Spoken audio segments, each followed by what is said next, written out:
All right, in this exercise, I'm going to create a 3D cube from scratch using solids. And again, it's a very good exercise to get used to the navigation tools in After Effects for using 3D and moving things around. Okay, I just created a new composition and I'll start by hitting Command Y to make a new solid. Doesn't matter what color it is, but I will mask off a square. Before you actually start turning layers 3D, changing the anchor point and moving the anchor point to the upper right hand corner or left hand corner, or just moving the anchor point to any of these corners is going to be very, very helpful when you actually get in 3D space, because then you can just duplicate and rotate these planes. So I hit the letter Y and I can move this anchor point, and it's really okay to just get in the ballpark area of any of these corners. But if you want to be super accurate, just check this snapping button at the top. You won't see this snapping attribute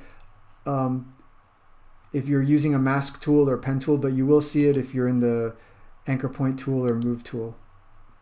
Okay, so once I activate that snapping button, I can move my anchor point and it'll just snap to a corner. Okay, looks good. I'm going to switch back to the move tool. Now I'm ready to turn this layer 3D. I click on the 3D cube icon and I turn this layer 3D. You can check if it's 3D by hitting the letter P and look for 3 numbers, the letter S to look for 3 numbers, or the letter R will show you orientation and then individual rotation attributes for X, Y, and Z. Just seeing that there's a new Z axis for all of these transform attributes is a dead giveaway that your layer is now in 3D space. Another important thing to do after you turn a layer 3D is to switch your camera view from active camera to either custom view 1, 2, or 3. Okay, switching to a different view is going to allow you to activate the camera tool with the letter C, and now you can orbit around and move around this virtual space. That was not possible while you're in active camera view. So super important to switch your view. Okay, now that I'm in a 3D view, I can duplicate this solid.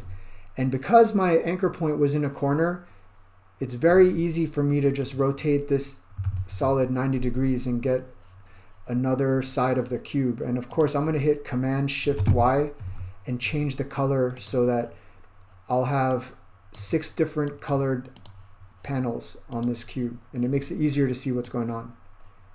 Okay, I'll duplicate the blue one, and then let me change the color here. Just changing the hue. And of course, I will rotate along the y-axis now.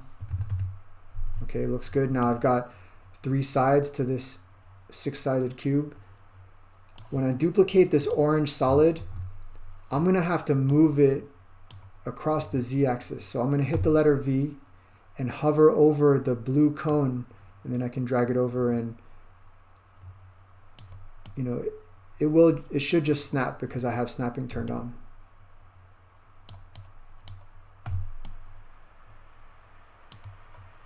Okay, it looks like it didn't snap perfectly.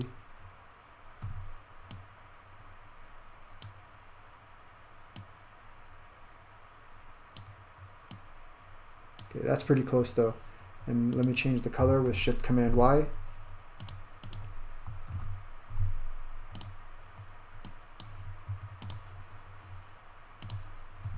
Okay, I need 2 more panels. Whoops, looks like there's a gap there. Hit the letter V, move it over. Hit the letter C, orbit to another view. Hit the letter V. I can lower it.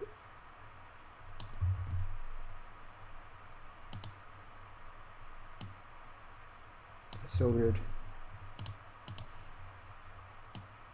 Okay. Okay, it looks good. Now I'm going to duplicate this yellow solid.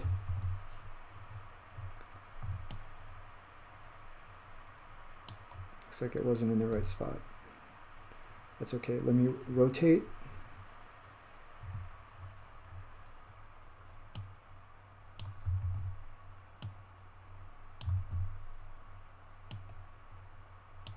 Okay, changing this to 180, and then I'll change the color first because it's hard to tell the difference. And now I'm going to lower this panel down.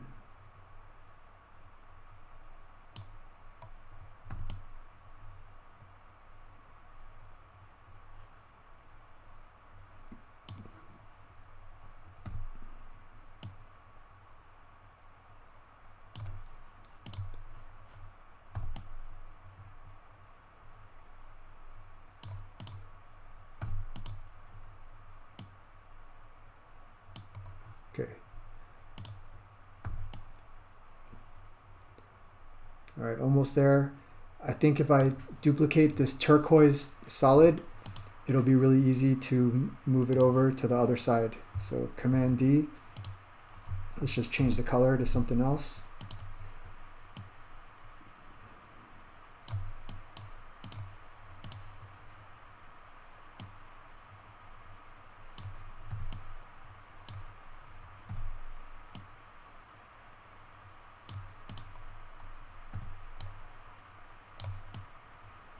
Okay, there's my 3D cube.